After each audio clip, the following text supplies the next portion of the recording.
सब लोग एक एक फोटोग्राफ ले करके उसको कायदे से मढ़ के घर में रखना चाहिए। कायदे की जगह रखो, ये नहीं इधर रख गया उधर रख दिया, इससे नाराज हो जाते हैं। फोटो के अंदर में देवता लोग हैं, अभी बताती हूँ कौन से देवता हैं। सारे देवता हैं, और फोटो से भी वाइब्रेशंस आते हैं।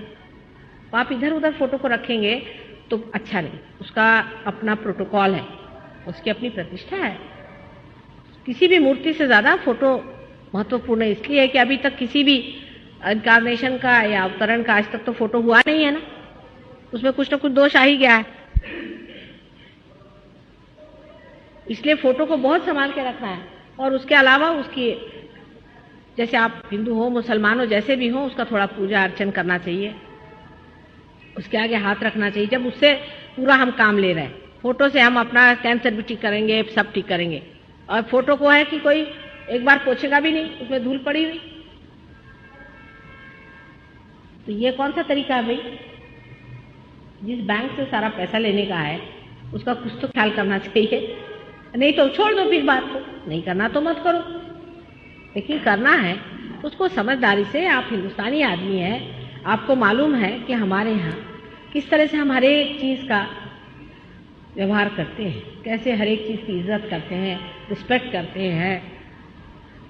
अगर अंग्रेज हो तो मेरी समझ में भी आवे, और उन पे इतने देवता लोग नाराज नहीं होते। मैंने देखा अंग्रेज लोगों पे, उनको कोई तो अक्ल ही नहीं इस चीज़ की। मेरे तरफ पैर भी ऐसा करके बैठे हैं तो भी नहीं नाराज होते हैं, मैंने देखा है।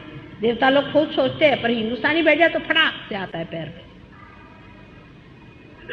तो इसलिए समझ के फोटो को रख लिया। फोटो के आगे दोनों हाथ रखने से वाइब्रेशन आने लगती है। और ये जो हमारे अंदर जितनी भी बाधाएं हैं, जितनी भी तकलीफें हैं जिसके कारण हमारे वाइब्रेशंस रुकते हैं, ये पंच महातत्व से आते हैं, पंच तत्वों में से आते हैं। पंच तत्व माने आप तो जानते हैं ना, पृथ्वी तत्व है, तेज है, आप है आदि। अच्छा, अभी जो कुछ में आप में बाधा है वो उसी तत्व में विलीन हो जाता है। तो आप अगर पानी का तत्व लें तो बहुत ही महत्वपूर्ण है। पानी का तत्व में थोड़ा नमक डाल दिया, तो जैसे आपने समुद्र को ही अपना लिया है। समुद्र जो है गुरु स्वरूप होता है, और उसको नमस्कार करके और उसमें दोनों पैर डाल के और दोनों हाथ ऐसे करने से आपको आश्चर्य होगा, वो सारा का सारा खींच लेगा। फोटो के सामने एक दीप जलाइए, दीप से आपका प्रकाश है, माने तेज तत्व है। तेज तत्व जो है उसको खींच लेता है। अग्नि से भी होता है, हर एक चीज से होता है। इसके अनेक उपाय हम लोगों ने सहयोग में पता निकाले हैं कि किस तरह से इसको, जो कुछ भी हमारे में जड़ता आ गई है, जो इम्बैलेंसेस आ गए हैं, जो संतुलन आ गया है हमारे पंच तत्वों में, उसको किस तरह संतुलन में लाना। जैसे संतुलन आ जाता है वैसे ही हमारी सब बीमारियां दूर हो जाती हैं। बहुत सीधा हिसाब है। आपके यहाँ फोटोग्राफ है, उसको आप रखिए, दोनों हाथ उसके ओर करें। जब तक उसमें से आपको ठंडी हवा नहीं आती कोई संतोष नहीं है। आप जब आपके अंदर ठंडी हवा आने लग जाए धीरे धीरे, तब सोचना चाहिए कि हाँ भाई अभी मैं ठीक, ऐसा पड़ताला लेना चाहिए। समझ लीजिए आपको वाइब्रेशन नहीं आ रहे हैं, तो देखना चाहिए कि क्यों नहीं आ रहे हैं। अभी आपके हाथ में चमक आएगी, ये उंगली चमक रही है कि ये उंगली चमक रही है कि ये उंगली चमक रही है। इन उंगलियों से आपको पता हो जाएगा, अगर आपने किताब ली हो तो इस पे चक्र होते, उससे पता होगा कौन सा चक्र आपका पकड़ा है। उस देवता का आपको नाम लेना पड़ेगा, और वाइब्रेशंस जो है फिर से लेने से, उसका नाम लेने से आपको आश्चर्य होगा कि वो खुल गया, वो उंगली खुल गई, वो और सारे वाइब्रेशंस आना शुरू हो। इस तरह से इसकी पूरी स्टडी होनी चाहिए, इसको समझ लेना चाहिए पार होने के बाद। लेकिन अगर आप प्रोग्राम ही में नहीं आएंगे तो कैसे होगा? दो चीज, एक तो आप हमेशा एक दिन रखिए, पार्टी में जाने को टाइम है, दोस्तों के यहाँ जाने को टाइम है, घूमने को टाइम है, सिनेमा को टाइम है, सब चीज को टाइम है, अपने लिए एक दिन भी नहीं। फिर माता जी के लिए भी तो सरदर्द होता है, जब आती वहां से लौट के तो देखते अरे बाप रे ये बम्बई वाले तो भगवान बचा। पर अभी मैं जाऊंगी राहुरी में, देखो विलेज में सब लोग सवेरे 4 बजे उठ करके रोज नियमित ध्यान करते हैं, और वो लोग रोज शाम को सहयोग सेंटर में मिलते हैं। बोलते हैं कि अभी अपन शराब के कुत्ते में तो जाने का नहीं, क्या मजा आता है आपस में। असली दोस्ती तो ये सहयोगियों की होती है, और किसकी दोस्ती होगी? असली दोस्ती होती, जान तो जान लोग दे देते हैं। बड़ा मजा आता है आपस में। जब सभी लोग पार हो गए तो फिर वो बात ही और चलती है, फिर किसी का अच्छा नहीं लगता, लगता है ये क्या छोटे बच्चों जैसे मूर्खों जैसे बातें करते हैं।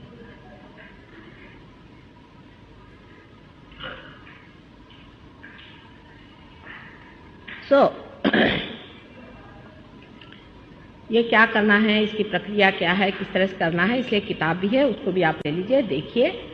और उसमें से कुछ नहीं समझ आए तो प्रोग्राम में आना, वहाँ लोग रहते हैं, उनसे पूछिए। काफ़ी लोग हैं पार हुए। आपकी कुछ प्रगति हो जाएगी जब आप कुछ स्थिर हो जाएंगे, तब आपको और भी चीज़ों में एक्सपोज किया जाएगा, इससे और भी स्थिरता बनती जाएगी। लेकिन अगर आप डगमग हैं, अभी आपको श्रद्धा है और श्रद्धा रहेगी तो कोई नहीं कुछ बताने वाला, पर फिर उसके बाद में और भी इसके हायर स्टेज हैं, उसमें आप उतर सकते हैं। जैसे पूजा क्या चीज़ है ये वगैरह, फिर पूजा में सब लोग नहीं आते क्योंकि हम सबको बुलाते नहीं हैं, वो दशा नहीं है ना, श्रद्धा होनी चाहिए।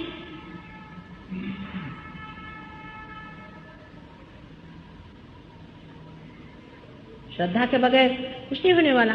अभी जब तक पार नहीं हुआ है तब तक भगवान माफ कर देता है। पार होने के बाद भी हाथ से वाइब्रेशन आए तो भी, 4 आदमी आपके हाथ से पार हुए तो भी, और आपकी बीमारी ठीक हो गई तो भी आपको श्रद्धा ही नहीं। हाँ, तो फिर भगवान क्या कहता है? ऐसे अश्रद्धा लोगों को भगवान क्या देगा? आपको परमात्मा को कुछ नहीं देने का, पैसा ऐसा तो आप दे नहीं सकते ना, कुछ नहीं दे सकते, सिर्फ श्रद्धा तो देना चाहिए। श्रद्धा का मतलब है अनुभव के बाद विश्वास रखना, अंधविश्वास नहीं। लेकिन जब आपने देख भी लिया, सब जान भी लिया, उसके बाद भी आपने विश्वास करते हैं, तो फिर परमात्मा को आपकी परवाह नहीं। सब जानने के बाद, देखने के बाद, सब होने के बाद भी लोग ऐसा करते। उसी से फिर रावण तैयार हुए हैं। रावण कैसे तैयार हुए?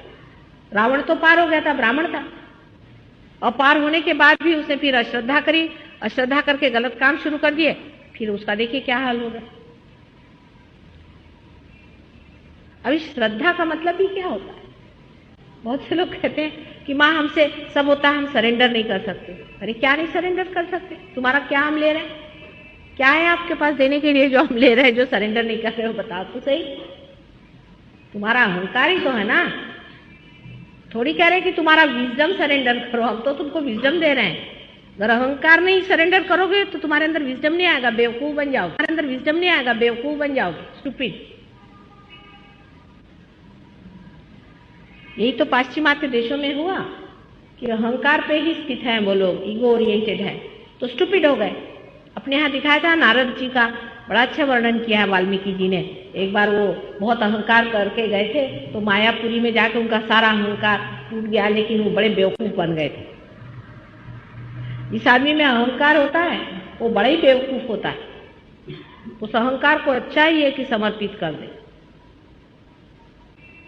अहंकारी मनुष्य महामूर्ख ही होता है, लोग सब हंसते हैं उस पर, उसको नहीं समझ में आता है। ऊपर से भी जो नम्रता बहुत लोग लाद लेते हैं, बिजनेस वाले हुए, सरकारी नौकर हुए, ऊपर से बहुत अच्छे से बात करते हैं, कोई असली नम्रता नहीं।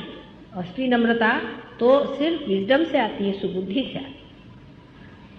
तो सुबुद्धि का जागरण होने से ही, सुबुद्धि के आशीर्वाद से ही मनुष्य उस जगह स्थित होता है जहां वो है।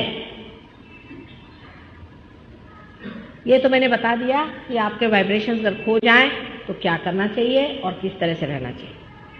अब आप लोग फोटो भी ले लीजिए, और फिर से मैं कहती हूँ कि हर हफ्ते जहाँ भी प्रोग्राम हो वहाँ आना चाहिए। अब हम यहाँ जितने दिन भी हैं, अब बोरीवली में प्रोग्राम है या कहीं भी प्रोग्राम है, जितना बन पड़े वहाँ आइए। ऐसे हम रहते भी यहाँ पास में नीलांबर में है, सवेरे के टाइम वहाँ भी आइए, सीखने की कोशिश करिए, जानिए और देखिए क्या चीज़ है। ये तो है नहीं कि बाजार में गए और भाई हमने 5 पैसा दिया, चलो हमको चावल डाल दे। ये नहीं है, दुकानदारी नहीं है। हम सब लोग दुकानदारी के उससे आते हैं, एटीट्यूड से, कि हम तो दुकान में आ गए, हमको क्यों नहीं हो रहा? नहीं हो रहा तो नहीं हो रहा, मैं क्या करूं? इसका एटीट्यूड उल्टा है, आप समझे ना? इसका एटीट्यूड उल्टा है, नहीं हो रहा, क्या बात है पता नहीं, ऐसा कहना चाहिए। आपका कोई दोष है इसलिए नहीं हो रहा है, आपका अधिकार होना चाहिए घटित होने के लिए, और आपका अधिकार नहीं है तो क्या बात से नहीं है वो देखना चाहिए कि क्या बात है माँ, कौन सी कमी रहेगी मेरे अंदर। उल्टी बात है, मेरा नहीं हो रहा, मेरा नहीं हो रहा, तुम्हारा नहीं हो रहा है तो क्या किया जाए? आपका अधिकार होगा तो होना ही होगा। अरे ऐसा ही है जैसे कि तुम बैंक में जाते हो, तुम्हारा अगर वहां कुछ पैसा जमा नहीं होगा तो कहते मेरा चेक ही कैश नहीं हो रहा, पैसा ही जमा नहीं तो मैं क्या करूं। सत्य का तो एक रूप है, वो है श्री मां के चरण। सत्य का तो एक रूप है, वो है श्री मां के चरण। छोड़ के बाकी आओ मिलकर पूजे उनके चरण कमल।